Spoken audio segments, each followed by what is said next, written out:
Hello friends. तो आज रात को 1:30 बजे टैरिफ की न्यूज़ आ रही है। चारों तरफ मार्केट में माहौल है टैरिफ को लेके कि टैरिफ में वो किन किन कमोडिटीज़ पे टैरिफ बढ़ाएंगे या घटाएंगे या फिर किन प्रोडक्ट्स पे वो टैरिफ लगाएंगे एंड उसका असर हमारे इंडियन मार्केट पर ज़रूर पड़ेगा। अब कल के दिन हम मार्केट में क्या रणनीति बनाएं जिससे हम मार्केट में ट्रेडिंग आसान कर सकें। पहली चीज, कोई भी न्यूज आती है तो मार्केट में जो सपोर्ट रेजिस्टेंस ऑलरेडी ड्रॉ हो चुके हैं उन्हीं सपोर्ट रेजिस्टेंस को हमें इंपॉर्टेंट मानना चाहिए। सेकंड थिंग कि न्यूज आने के बाद मार्केट पे क्या इंपैक्ट पड़ रहा है। अब ये रात की 1:30 बजे न्यूज आएगी जिसका इंपैक्ट मार्केट में सुबह पड़ेगा। 11 बजे तो हमारी एचजीएक्स निफ्टी बंद हो जाएगी जिसे अब गिफ्ट निफ्टी कहते हैं।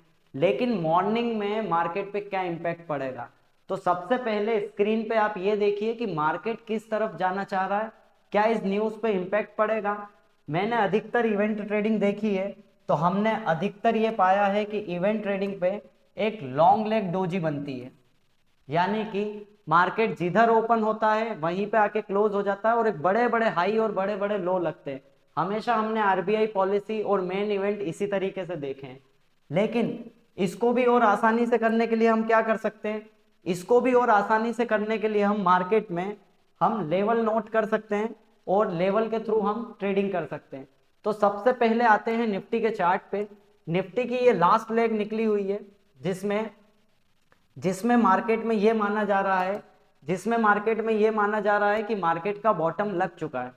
अब आपने ये चीज समझी होगी कि अधिकतर लोग कह रहे हैं मार्केट का बॉटम लग चुका है। मार्केट जो है मार्केट हमेशा से अपने मार्केट हमेशा से अपनी दो चालों को कंटिन्यू करता है। पहली जो लोगों को दिखाई जाती है, दूसरी जो लोगों को नहीं दिखती है। पहली चीज यहां से कि मार्केट में लास्ट जो हम यहाँ पे बॉटम बना के गए उसके बाद एक लेग लगी है और चौथी यहाँ लगी, यानी कि 1 2 3 और ये 4 लग रही है। मार्केट में एक प्रोबेबिलिटी है कि यहाँ से ऊपर जाने की। ये लास्ट वीडियो में हमने बात की थी और एग्जैक्टली वही वर्क हुआ है कि यहाँ से हमने जो ट्रेंड लाइन ड्रॉ की थी, सॉरी यहाँ से हमने जो रिट्रेसमेंट ड्रॉ की थी, हमने बात की थी कि मार्केट 38 को टेस्ट करने आ सकता है। ये सेकंड केस था हमारा एंड 38 को टेस्ट करने के बाद मार्केट ऊपर जा सकता है। ये हम सेकंड केस में देख रहे थे। फर्स्ट केस क्या कि यहीं से 24,200 निकल जाए। इसका कारण क्या है, मार्केट में 1 2 3 4 और 5वीं लेग लगाने मार्केट जा सकता है। ये हमारे पास एक केस है और यहाँ पे इंपॉर्टेंट की लेवल क्या काम करेंगे। अब 38 पे आ चुका है।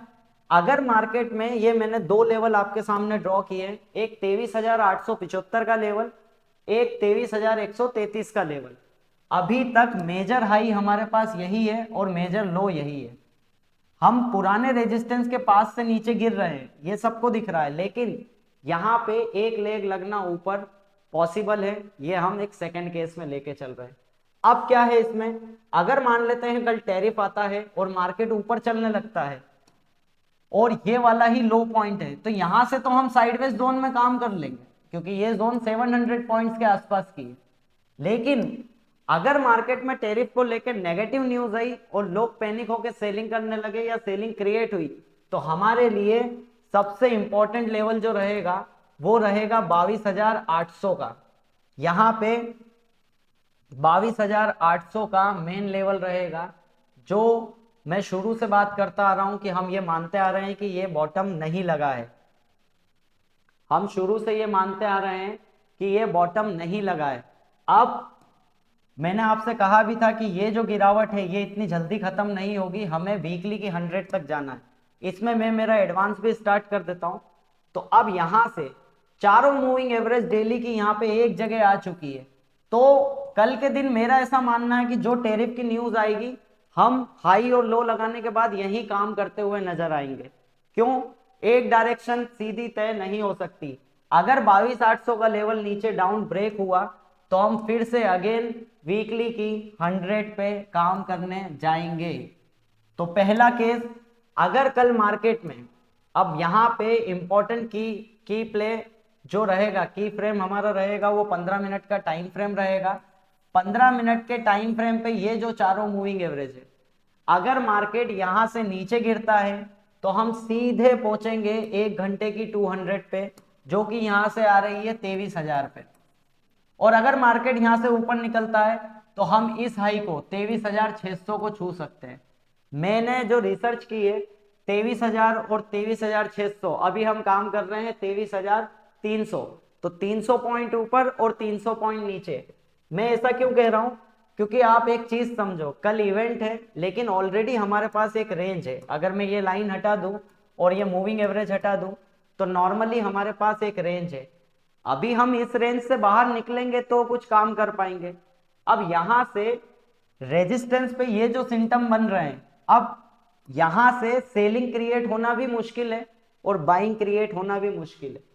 हम लास्ट टाइम बात करके गए थे कि इतनी मारू बोझू बनने के बाद आप 2 से 3 यहाँ पे डोजी बनाओगे, तो 2 डोजियां तो बन चुकी है, ये दूसरा हफ्ता है। अब कल जब इवेंट होगा तो ऐसा ना हो मार्केट में आपको एक बड़ी लॉन्ग लेग डोजी देखने को मिल जाए, तो ये भी पॉसिबल है।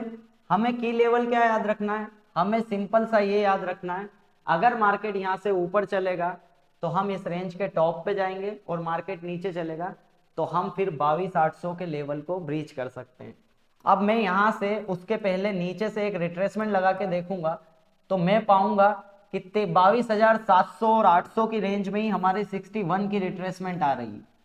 22,700 और 800 के बीच में ही हमारी ये वाली रिट्रेसमेंट आ रही है। तो सिंपल सा, अगर मार्केट यहां से कल गिरता है, समझना, अगर मार्केट यहां से गिरता है तो 22,800 का लेवल वैसे भी बहुत इंपॉर्टेंट लेवल है, वो लेवल पुराने सपोर्ट भी है, वहां पे आके प्राइस रुक सकता है। तो इस पूरे इवेंट पे क्या करना चाहिए, अगर इतनी बड़ी रेंज मार्केट देके जा रहा है तो पहले चीज तो इवेंट ट्रेडिंग को अवॉइड करना चाहिए। दूसरी चीज कि हाई और लो बहुत मैटर करेंगे इस मार्केट में। अब ऐसा नहीं है कि कल न्यूज अच्छी आई तो हम रॉकेट बन जाएंगे। तो सिखाने के लिए आपको सबसे अच्छा, कि इवेंट ट्रेडिंग सीखने के लिए सबसे अच्छा, कल जब भी मार्केट ओपन होगा हाई और लो जो लगे हुए हैं ऑलरेडी मार्केट में मार्क्ड है जो, उन्हीं पर काम करना है। दूसरी बात, मार्केट को ये देखना है कि ऐसे इवेंट ट्रेडिंग पे मार्केट ट्रेंडिंग ज्यादातर नहीं होते हैं, तो हमें एक लॉन्ग लेग डोजी मिल सकती है, मतलब ओपन हुए 300 पॉइंट ऊपर, वापस 200 पॉइंट नीचे और वहीं आके बंद हो जाएंगे। तो याद रखिएगा आप इस तरीके से। और अगर और इसको क्लियरिटी से करना चाहते हैं तो मेरा टाइमिंग सेटअप में ऐड कर रहा हूं, आप काम करेंगे, अगर मैं मेरे टाइमिंग सेटअप के अकॉर्डिंग आपको बताऊं तो आप काम करेंगे 15 मिनट के टॉप से लेकर 15 मिनट से टॉप से लेकर 30 मिनट की 200। प्राइस ने कहां सपोर्ट लिया है, प्राइस ने पहले टाइमिंग सेटअप 30 मिनट्स पे बनाया और ऊपर निकला और वापस आके कहां सपोर्ट लिया है, 30 मिनट्स पे।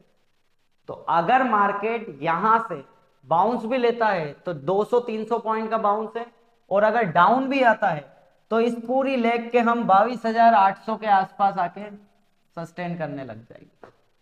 तो ये आपके लिए कल की रिसर्च है।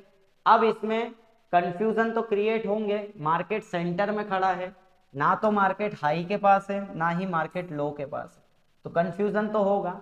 प्रोबेबिलिटी अगर ज्यादा पूछी जाए, प्रोबेबिलिटी देखी जाए तो जैसे ही टैरिफ लगेगा, टैरिफ लगने के बाद जो भी उन्होंने जिन कमोडिटीज और प्रोडक्ट पे टैरिफ लगाया है उस टैरिफ के अकॉर्डिंग मार्केट मूव करेगा। बड़ा मूवमेंट क्रिएट होने की ज्यादा आशंका नहीं है। क्यों? क्योंकि वीकली पे हम 2 हफ्तों से डोजी क्रिएट कर रहे हैं।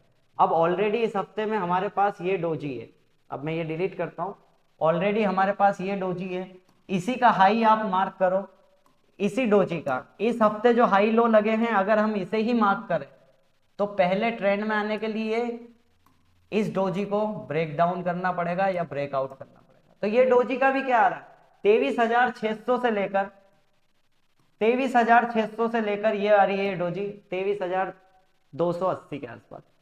तो इस पूरे हफ्ते की ये जो डोजी है इसी के बीच में हम ओपन और क्लोज होके बंद हो सकते हैं। तो टैरिफ को ज़्यादा इंट्राडे ट्रेडिंग में इन्वॉल्व ना करें, हमेशा इवेंट ट्रेडिंग को अवॉइड करें। सीखने के लिए कल देखें कि इस पूरे हफ्ते में हाई और लो पहले से मार्क है और हम अभी भी सेंटर में हैं, जहां सोमवार को ओपन हुए थे हम वहीं पे काम कर रहे हैं। तो आप सोचिए, पहले इस हाई को ब्रेक करना पड़ेगा और इस लो को। अब इवेंट ट्रेडिंग में ऐसा होता है कि जैसे ही हाई ब्रेक होगा वापस नीचे आ जाएगा, आप फंस जाओगे, जैसे ही लो ब्रेक होगा वापस ऊपर आएगा, आप यहाँ फंस जाओगे। तो सिंपल सपोर्ट और रेजिस्टेंस के अकॉर्डिंग काम करें, इवेंट को ज़्यादा इन्वॉल्वमेंट ना लें, इवेंट को इवेंट की तरह ही काम करें। आपको अकेले को नहीं, पूरी दुनिया को ये इवेंट पता है, तो मार्केट जिधर भी डायरेक्शन लेगा उस डायरेक्शन फेक हो सकती है। Market first move is always wrong.